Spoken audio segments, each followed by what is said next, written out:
अस्सलाम वालेकुम, voice of America Washington से मैं हूँ सारा जमान और मैं हूँ साकिबुल इस्लाम। आज के शो में पाकिस्तान के वज़ीर दिफा खुर्रम दस्तगीर खान की वॉइस ऑफ अमेरिका से खुसूसी गुफ्तगू और अमेरिका की वफाकी हुकूमत की सरगर्मियाँ मुअत्तली के दहाने पर। प्रोग्राम में और भी बहुत कुछ शामिल है। शुरू करते हैं व्यू 360। ग्वांटानामो जेल के 16 साल कैदियों के मुस्तकबिल पर अब भी सवालिया निशान। Keep working to shut down the prison at Guantanamo. American football का अहम तरीन मुकाबला, सबकी नजर एक पाकिस्तानी पर।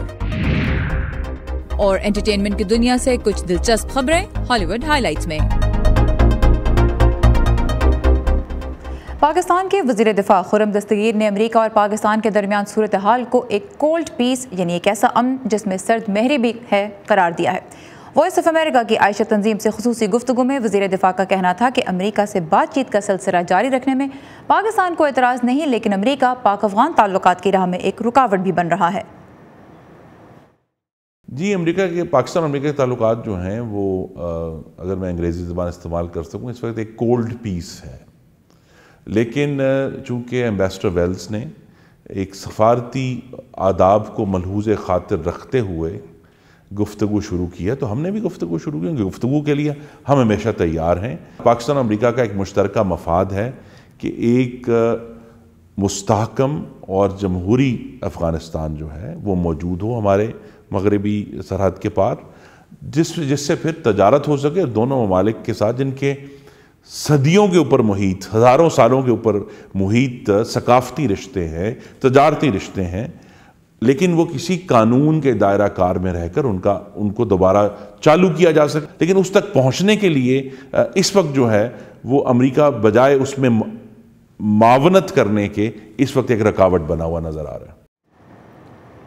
वज़ीर दिफा ने बताया कि पाकिस्तान और अमेरिका के दरमियान इंटेलिजेंस ताउन फिलहाल ना होने के बराबर है, और यह भी कि यह ताउन किसी बाकायदा मुआहदे के तहत भी शुरू नहीं हुआ था।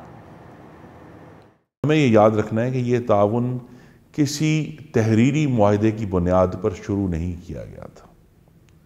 ये 2001 में जब 9/11 के वाक़यात हुए न्यूयॉर्क में, उसके फ़ौरन बाद चूँकि पाकिस्तान में एक आमिराना हुकूमत थी, उन्होंने बग़ैर किसी तहरीरी मुआहदे में लाई हुए इस मामले को शुरू कर दिया। बेसिस भी दे दिए, एयरलाइंस ऑफ कंट्रोल भी दे दी, जो कम्युनिकेशन है, ग्राउंड लाइंस भी दे दी। तो बहुत बड़ा ताउन पाकिस्तान ने किया, जिसमें इंटेलिजेंस ताउन था, जिसके नतीजे में अमेरिका और पाकिस्तान मिलकर उन्होंने काम किया और इस खित्ते से अल-कायदा को ख़त्म किया। वो एक बड़ी अच्छी मिसाल है कि जब ताउन होगा तो बेहतर मुस्बत नताइज आएंगे। जब अगर आपस में जो है वो दुश्मनाम तराजी होगी तो फिर आज के हालात हो जाएंगे, जिसमें वो जिस तरफ हम जाना चाहते हैं, एक मुस्तहकम अफ़गानिस्तान, एक जमहूरी अफ़गानिस्तान, उस तरफ हम पेशरफ्त नहीं करते और बाहमी दुश्मनाम तराजी में फंस जाते हैं। अफ़गान अमन अमल को आगे बढ़ाने के लिए पाकिस्तान में अफ़गान तालिबान के वफ़द की मौजूदगी की वज़ीर दिफा ने तस्दीक से गुरेज किया। ताहम उनका कहना था कि पाकिस्तान अमन मुज़ाकरात में अपना किरदार अदा करने के लिए तैयार है। उनके साथ ये मुकम्मल इंटरव्यू आप देख सकते हैं हमारी वेबसाइट urduvoa.com पर। अमरीकी सदर ट्रंप को इक़्तिदार संभाले कल 1 साल मुकम्मल हो जाएगा, लेकिन आज रात से अमरीकी हुकूमत की बेशतर सरगर्मियाँ मुअत्तल भी हो सकती हैं, क्योंकि हुकूमत चलाने के लिए ज़रूरी फ़ंड्स की फराहमी पर अब तक कांग्रेस में सदर की जमात रिपब्लिकन पार्टी और हिज़्ब इख्तिलाफ की डेमोक्रेटिक पार्टी के दरमियान मुआहदा नहीं हो पाया है।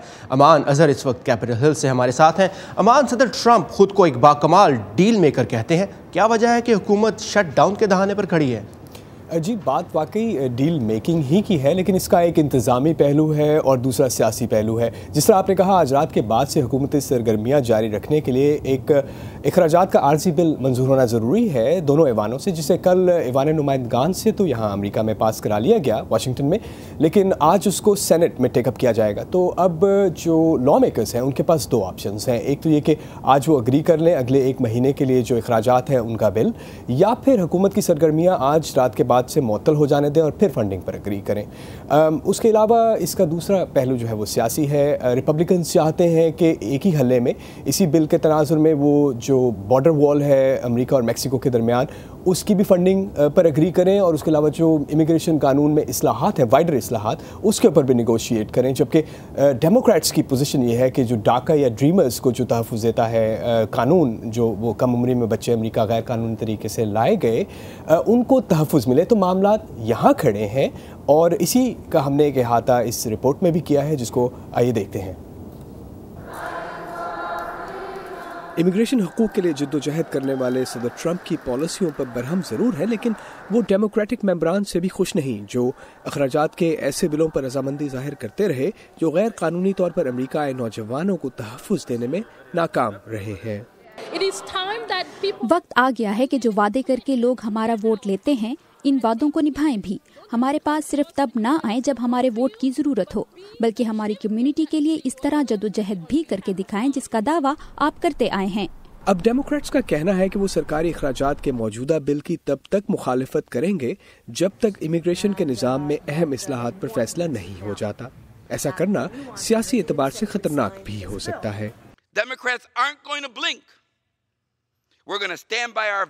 मसला ये भी है कि व्हाइट हाउस से इस मामले पर मुतज़ाद बयानात सामने आ रहे हैं।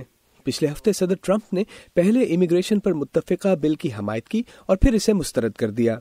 सेनेट की इस तजवीज़ पर अमल दरामद से गैर कानूनी नौजवान तारिकीन वतन को तहफ़्फ़ुज़ मिल सकता था और सरहद पर दीवार बनाने की कोशिशों को भी तक़वियत मिल सकती थी। लेकिन फिर सदर के चीफ ऑफ स्टाफ ने कानून साजों को बताया कि सदर दीवार बनाने की पेचीदगियों को नहीं समझते। मैंने कमरे में मौजूद उन तमाम मेंबरान को बताया था कि सदर ने इलेक्शन मुहिम के दौरान ऐसे वादे किए थे जिनके बारे में उनके पास मुकम्मल मालूमात नहीं थी। सदर ने ट्विटर पर जवाब दिया कि दीवार का मामला जूं का तूं है और उसमें उस दिन से अब तक कोई तब्दीली नहीं आई जब उन्होंने इस बारे में सोचा था। इस तनाजुर में डेमोक्रेट समझते हैं रिपब्लिकन पार्टी हुकूमत करना ही नहीं जानती। हमारे दरमियान जो एक मसला हायल है वो व्हाइट हाउस से अफरा तफरी की ना थमने वाली लहर है। रिपब्लिकन इंतशार का शिकार हैं और हमें नहीं मालूम कि हम मुज़ाकरात किससे करें। जी, यहाँ मैं ये भी बताता चलूँ कि सदर ट्रंप ने डाका या ड्रीमर्स के तहफ़्फ़ुज़ का जो कानून है उसके ख़ात्मे के लिए मार्च की डेडलाइन दे रखी है और फ़िलहाल रिपब्लिकन चाहते हैं कि उन्हें इमिग्रेशन के ऊपर गुफ्तगू के लिए मज़ीद वक्त मिले, जबकि डेमोक्रेट्स का कहना है कि अब ये वक्त ख़त्म हो चुका है और अगर आज ये इजाफी अखराजात का बिल पास नहीं होता तो हुकूमती सरगर्मियाँ मुअत्तल होंगी, जो किसी भी सिटिंग एडमिनिस्ट्रेशन के लिए एम्बैरसमेंट का बाइस भी होता है। जी और अमान, इससे पहले आखिरी शटडाउन अक्टूबर 2013 में सदर ओबामा के दौर में हुआ था, जो 16 रोज़ जारी रहा। Aman Azhar, thank you for your updates. Guantanamo Bay पर अमेरिका के बहरी जेल को कायम हुए 16 साल हो गए हैं। ये अमेरिका का वहाँ पे एक बहरी अड्डा है जहाँ पे एक डिटेंशन सेंटर कायम किया गया था 9/11 के हमलों के बाद। उस दौरान से अब तक तकरीबन 800 मुबैना दहशतगर्दों को वहाँ रखा गया है, लेकिन कैदियों पर तशद्दुद की रिपोर्ट्स और उन पर तवील अरसे तक कोई फर्द जुर्म आयद ना करने पर अमेरिका को आलमी सतह पर तनकीद का सामना भी रहा है। इस वक्त जेल में 41 कैदी हैं जिनका मुस्तकबिल अब भी उतना ही गैर यकीनी है जितना कि बरसों पहले वहाँ लाए जाने पर था। तफसीलात नदीम याकूब की इस रिपोर्ट में। नारंगी रंग के यूनिफॉर्म पहने, इंसाफ और इंसानी हुकूक की इकदार पर यकीन दिल में लिए ये लोग तकरीबन हर साल ये एहतजाज करते हैं कि ग्वांतानामो में मौजूद कैद खाने को बंद किया जाए। यहाँ एहतजाज करने वाले जो मुतालबे कर रहे हैं वो कोई नए नहीं हैं। पिछले एक अशरे के दौरान इंसानी हुकूक के लिए काम करने वाले सरगर्म रुकन इस तरह के बहुत से मुजाहरे कर चुके हैं और तकरीबन 10 साल पहले अक़वाम मुत्तहिदा ने मुतालबा किया कि ग्वांतानामो बे की जेल को बंद किया जाए, मगर जेल अब भी मौजूद है और सदर ट्रंप ये कह चुके हैं कि वो इस जेल को दहशतगर्दों से भरना चाहते हैं। मगर पहले की तरह मौजूदा इंतज़ामिया को भी कई चैलेंजेस का सामना होगा। इंसानी हुकूक की अलंबरदार तंजीम सेंटर फॉर कॉन्स्टिट्यूशनल राइट्स के वकला ने तकरीबन 1 दर्जन कैदियों की जानिब से गैर कानूनी कैद के खिलाफ वाशिंगटन DC की एक अदालत में एक ताज़ा अपील की है। हमने एक अपील में अदालत से कहा है कि वो उन अफराद को बगैर कोई फर्द जुर्म आयद किए मुसलसल कैद में रखे जाने को कानून की खिलाफ वर्जी करार दें या अगर काबिल एतमाद सबूत हैं तो मुनसिफाना अमल के जरिए उन पर मुकदमा चलाया जाए। साबिक सदर ओबामा जेल को बंद करना चाहते थे। उनके दौर में बेशतर कैदियों को या तो रहा कर दिया गया या उन्हें दूसरे मुल्कों के हवाले कर दिया गया। मगर इन कैदियों को अमेरिका की सरजमीन पर लाकर उन पर मुकदमा चलाने में कानूनी रुकावटों के पेश नज़र उन्हें नाकामी का सामना करना पड़ा। इंसानी हुकूक के सरगर्म कारकुन एंडी अमरीकी अवाम के रवैये से मायूस हैं। लोगों को ये बात समझने में बहुत वक्त लगता है कि बुनियादी तौर पर क्या गलत है। साल हर साल और रोजाना की बुनियाद पर लोगों को इस बात की समझ ना आना कि ये क्यों गलत है, मायूस कुन है। अमेरिका में मुसलमानों के हुकूक के लिए काम करने वाली तंजीम केयर के एक ओहदेदार कहते हैं कि चूंकि ग्वांतानामो की जेल में तकरीबन सभी कैदी मुसलमान हैं, इसलिए अमेरिकी अवाम और मीडिया की इस तरफ तवज्जो ही नहीं। ये जेल अमेरिका में इस्लाम मुखालिफ जज्बात की अक्कास है, क्योंकि अगर ये अफराद मुसलमान न होते तो इन्हें गैर मुअय्यना अरसे के लिए मुसलसल 13 बरस तक वहाँ न रखा जाता। एंडी और कैरन जैसे कुछ सरगर्म अराकीन का ख्याल है कि ग्वांतानामो बे की जगह अब ड्रोन्स प्रोग्राम ने ले ली है, इसलिए मुबैना दहशतगर्दों को इतनी दूर लाकर रखने की जहमत की बजाय उन्हें वहीं खत्म कर दिया जाता है। इसके बावजूद ग्वांतानामो की जेल का बाब बंद होने का फिलहाल कोई इम्कान नजर नहीं आता। नदीम याकूब, उर्दू VOA, वाशिंगटन। पाकिस्तान समेत दुनिया भर से अहम खबरें जानने के लिए आइए हमारी वेबसाइट urduvoa.com पर, जहां सेहत, साइंस, तालीम और खेल के मौज़ूआत पर आपके लिए फीचर्स मौजूद हैं। और अमेरिकी स्पोर्ट्स की दुनिया में इस वक्त नाम गूंज रहा है एक पाकिस्तानी का। कौन है वो, जानने के लिए हमारे साथ ही रहिए। और एंटरटेनमेंट का हफ्तावार राउंड भी शामिल है आज के शो में, लेकिन पहले एक नज़र डालते हैं दुनिया के मुख्तलिफ हिस्सों से मिलने वाली कुछ अहम खबरों में आज के वर्ल्ड व्यू में। तुर्की ने शाम में कुर्दों के जेरे कंट्रोल इलाके आफरिन में फौजी ऑपरेशन का बाकायदा आगाज कर दिया है। तुर्क शाम सरहद के करीब दोनों जानिब से गोलाबारी जारी है। तुर्क वजीर दिफा ने इलाके से तमाम दहशतगर्द ग्रुपों के खात्मे के अज़म का इजहार किया है। जनूबी कोरिया के सदर मून जे इन को शुमाली कोरिया से मुफाहमत की पॉलिसी को आगे बढ़ाने पर सख्त तनकीद का सामना है। कोरिया गलब सर्वे के मुताबिक शुमाली और जनूबी कोरिया का एक परचम तले सरमाई ओलंपिक्स में शिरकत करने का फैसला आने के बाद सदर मून की मकबूलियत 6% कमी के साथ 67% पर पहुँच गई है। फिलिपाइन के सदर रोड्रिगो ड्यूटर्टे का कहना है कि घरेलू मुलाजमत के लिए कुवैत जाने वाले फिलिपाइनी शहरियों पर मुजालिम के पेश नजर वो मजीद शहरियों को वहां भेजने पर पाबंदी लगाने का सोच रहे हैं। उनका कहना है कि वो तशद्दुद और खुदकुशी के कई वाकयात से वाकिफ हैं और इस मामले पर अपने तहफ्फुज़ात से उन्होंने कुवैती वजीर खारजा को आगाह कर दिया है। रूस में ऑर्थोडॉक्स मसीही एपिफनी का त्यौहार मना रहे हैं। त्यौहार में बैप्टिज्म की गर्ज से बर्फीले पानी में डुबकी लगाई जाती है। इस मौके पर रूसी सदर व्लादिमीर पुतिन ने भी -6 डिग्री सेंटीग्रेड दर्जा हरारत में पानी में गोता लगाया।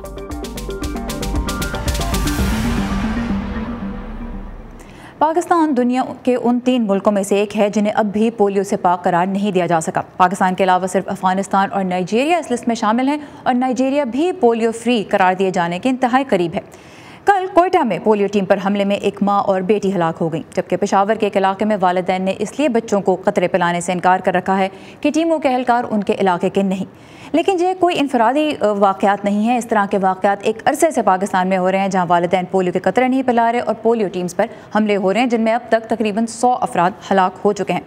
तो पाकिस्तान से पोलियो का मर्ज कैसे ख़त्म होगा, इस बारे में हम बात करेंगे आज डॉक्टर ज़मीर सुहाग से, जिनका ताल्लुक आगा खान यूनिवर्सिटी कराची से है और वो पब्लिक हेल्थ एक्सपर्ट भी हैं और पोलियो के खात्मे के लिए पाकिस्तान में काम कर रहे हैं। डॉक्टर सुहाग, वेलकम टू व्यू 360। ये बताइएगा, पाकिस्तान से कम शरह ख्वानदगी रखने वाले और गरीब ममालिक से पोलियो ख़त्म हो चुका है, पाकिस्तान से क्यों नहीं ख़त्म हो पा रहा, जबकि 2016 टारगेट था?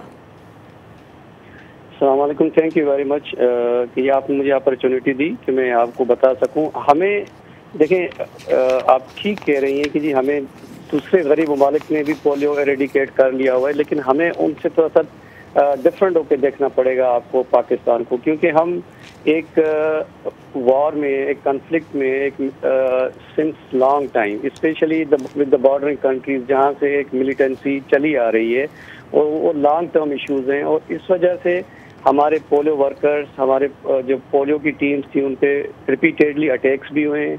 ऐसे एरियाज भी हैं जो बिल्कुल नो गो एरिया थे, जहाँ पे जाना, पोलियो देना और ख़तरे से खाली नहीं था। वो आपके सामने जो आपने अभी शेयर की अभी रिपोर्ट। तो हम जो जिस मुल्क से बॉर्डर कर रहे हैं वहाँ से कंटिन्यूसली एक मिलिटेंसी चल रही है और वहीं से भी एक पोलियो वायरस कंटिन्यूसली एक एक्सपोर्ट हो रहा है। तो आप कह रहे हैं अफगानिस्तान की तरफ से आ रहा है, लेकिन मैं ये जानना चाहूंगी कि डेमोक्रेटिक रिपब्लिक ऑफ कॉन्गो और सेंट्रल अफ्रीकन रिपब्लिक, यहाँ पे भी अमन की हालत इंतहाई मखदूश है।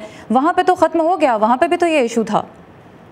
लेकिन हमारे अगर आप अभी का डेटा देखें, फाइंडिंग्स देखें तो बहुत ज़्यादा इम्प्रूव हुआ है सिंस 2015। अगर आप देखें तो एक one team under one roof बनी है जिसको हम इमरजेंसी ऑपरेटिंग सेल कह रहे हैं, जिसमें प्रोग्राम के सारे स्टेक होल्डर्स इकट्ठे हुए हैं।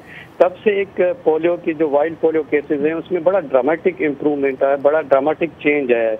अगर 2014 में देखें तो वहाँ पे 306 केसेस थे पाकिस्तान में, और 2015 में वो 54 पे चले गए। और slowly and gradually with the efforts, with the commitment, aggressive implementation, decision making, और ये एक कोलैबोरेटिव वर्क था EOC का, नेशनल इमरजेंसी जो आपकी national emergency plan for polio eradication जो 2015-16 में बना उसका, और आगा खान यूनिवर्सिटी का एक कोलैबोरेटिव काम रहा है 2013 से जो अभी तक। आपने जिक्र किया डेटा का, और वाकई डेटा कुछ हद तक एनकरेजिंग भी है। 2014 में पाकिस्तान में हाईएस्ट इंसिडेंस हमने पोलियो का देखा, 306 केसेस आपने भी जिक्र किया कि सामने आए, लेकिन उसके मुकाबले में 2017 की अगर हम बात करें तो सिर्फ 8 केसेस हैं। एक चीज़ जो मैं जानना चाहूँगी वो ये है कि 2014 में फाटा की सूरत हाल ख़राब थी और बलूचिस्तान की कदरें बेहतर थी। बलूचिस्तान में 25 केसेस थे, फाटा में कोई 167 केसेस सामने आए थे। अब सिचुएशन रिवर्स नज़र आ रही है कि फाटा में 0 हो गए हैं केसेस और बलूचिस्तान में 3 नजर आए हैं केसेस। तो ये और भी कुछ इलाकों में ऐसा हो रहा है, तो ये थोड़ा बताइए शिफ्ट कैसे आ रहा है। मैं आपको बताऊं कि Aga Khan university department of paediatrics specially हम 2013 से काम कर रहे हैं, और हमने एक नया मॉडल दिया गवर्नमेंट को। वो मॉडल था कि लोगों को सिर्फ जो टीमें जा रही थी पोलियो के कतरे पिलाने के लिए, हमने उसको एक स्ट्रेटजी बनाई कि क्यों ना हम एक ऐसा मॉडल हेल्थ कैंप एस्टेब्लिशमेंट कर दें जिसमें माओ, बच्चों, बूढ़ों सबको हम हेल्थ केयर दे रहे थे। उसमें उनकी कंसल्टेशन भी हो रही थी, उनको मेडिसिन भी दे रहे थे, उनको डायग्नोज कर रहे थे उनके बच्चों को। And through that opportunity they were agreed, जो रिफ्यूजल्स थे, जो मिस चिल्ड्रन थे वो भी वहाँ पे आ रहे थे, वो वैक्सीन करवा रहे थे, रूटीन भी, पोलियो भी, और वहाँ पे हमें कोई प्रॉब्लम नहीं हुआ। और उस हेल्थ कैंप एस्टेब्लिशमेंट की वजह से हमने बहुत सारे बच्चों को वैक्सीनेट किया, ना कि वैक्सीनेट किया बल्कि प्रोग्राम के लिए दरवाजे खोले कि जो नो गो एरिया थे, जो अनएक्सेसिबल एरिया थे, उनमें उनको जाने में कोई दिक्कत पेश नहीं आई। अच्छा, फ्रंट लाइन वर्कर्स हैं पोलियो की मुहिम में, जो पोलियो वर्कर्स हैं इस वक्त तकरीबन 2.5 लाख से ज़्यादा पोलियो वर्कर्स पाकिस्तान में हैं और 100 से ज़्यादा हलाक किए जा चुके हैं पिछले कुछ सालों में। ट्रस्ट बिल्डिंग के बारे में आप क्या कहेंगे? किस तरह से लोगों में ये एतमाद पैदा किया जाए कि जो उनके बच्चों को पोलियो के कतरे पिलाने आ रहा है, न सिर्फ ये कि उसकी अपनी ज़िंदगी भी अहम है बल्कि वो एक अहम सरगर्मी अंजाम दे रहा है उनके बच्चों के लिए, क्यों मारे जा रहे हैं? ये बहुत कम हो गया है। अब ये है कि हमें कम्युनिटी को एंगेज करना पड़ेगा, कम्युनिटी को एजुकेट करना पड़ेगा, एक मैथ लेवल पे ऑलरेडी हो रहा है और अवेयरनेस देनी पड़ेगी। और जो एक मिसकंसेप्शन है, इफ़ यू रिकॉल के हमने एक हेपेटाइटिस बी के फेक वैक्सीनेशन के थ्रू हमने एक जो ओसामा बिन लादेन को, आप ओसामा बिन लादेन की जो ऑपरेशन था उसका जिक्र कर रहे हैं, उसकी वजह से अभी तक जो मिलिटेंसी है वो उनको ये करा रही है कि जो वैक्सीनेटर्स हैं they are may be spy. तो उस मिसकंसेप्शन को आगे बढ़ाया जा रहा है। डॉक्टर ज़मीर सुहाग हमारे साथ थे कराची से। थैंक यू डॉक्टर साहब। अमेरिका में खेलों की दुनिया का सबसे बड़ा स्पोर्टिंग इवेंट सुपर बोल 4 फरवरी को होगा, जिसमें अमेरिकन फुटबॉल की 2 बेहतरीन टीमें आपस में मुकाबला करेंगी। इस वीकेंड पर होने वाले सेमीफाइनल में एक टीम का सिरा जा मिलता है पाकिस्तान से। कैसे, बता रहे हैं दीपक डोभाल। अमेरिका में फुटबॉल को वो मुकाम हासिल है जो पाकिस्तान में क्रिकेट को। अमेरिकी फुटबॉल, जिसमें सिर्फ पैर ही नहीं बल्कि हाथों और लातों का भी इस्तेमाल होता है, उसके फाइनल को सुपर बोल कहा जाता है। Patriots win the Super Bowl. No days off. और हर साल की तरह इस साल भी पूरा अमेरिका बेसब्री से इसका इंतजार कर रहा है। इस साल सेमीफाइनल्स में पहुंचने वाली एक टीम जैक्सनविल जैगुआर के मालिक हैं शाहिद खान। शाहिद खान लाहौर में पैदा हुए और 16 साल की उम्र में 1967 में अमेरिका आए। उन्होंने यहाँ अपना कारोबार किया और आज अरबपति हैं। शाहिद खान ने अमेरिकी फुटबॉल की दुनिया में उस वक्त एक बड़ी मिसाल कायम की जब 2012 में उन्होंने जैक्सनविल जैगुआर टीम खरीदी।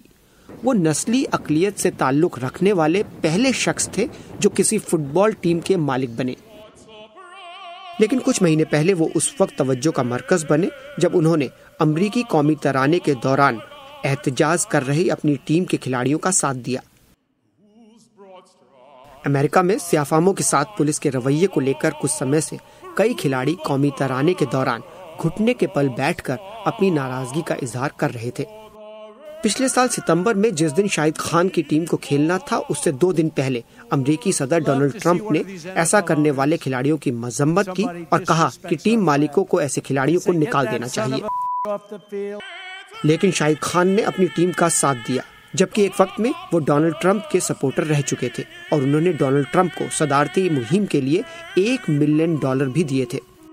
किसी टीम के मालिक के लिए ऐसा करना एक बड़ी बात थी और खास तौर से उसके लिए जो नस्ली अकलियत से ताल्लुक रखता हो। आज एक बार फिर पूरे अमेरिका की नजरें उनकी टीम पर हैं, जिसने आज तक कभी सुपर बोल नहीं जीता है। तो इतवार के रोज़ फैसला होगा कि शाहिद खान की टीम सुपर बोल में पहुंच पाती है कि नहीं, मगर सारा सेमीफाइनल में पहुंचकर उनकी टीम जो है अपने डिवीज़न की चैंपियन बन गई है और ये भी उनके लिए एक बहुत बड़ी कामयाबी है। बिल्कुल, और सुपर बोल कितना बड़ा इवेंट है इसका अंदाज़ा आप ऐसे लगा सकते हैं कि पिछले साल ये मुकाबला तकरीबन 10 करोड़ अफराद ने, यानी अमेरिका की 1/3 आबादी ने टीवी पे बराह रास्त देखा और इस दौरान टेलीविज़न पे 30 सेकंड के इश्तहार की कीमत 50 करोड़ रुपए है और तमाम इश्तहारात के जो स्पॉट्स हैं वो अभी से फ़रोख्त भी हो चुके हैं। This is big.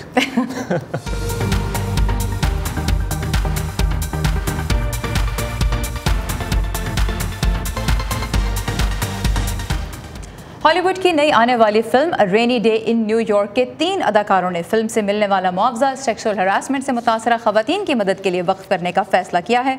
इन अदाकारों को डायरेक्टर वुडी एलन के साथ काम करने पर सख्त तनकीद का सामना करना पड़ा क्योंकि एलन की लेपालक बेटी डिलन फैरो का इल्ज़ाम है कि एलन ने बचपन में उनका जिनसी इस्तेहसाल किया था। और अब जबकि अमेरिका भर में सेक्सुअल हरासमेंट के मसले पर खुलकर बात की जा रही है तो ये मामला भी एक मरतबा फिर स्पॉटलाइट में आ गया है, लेकिन एलन इन इल्ज़ामात की तरदीद ही करते आए हैं।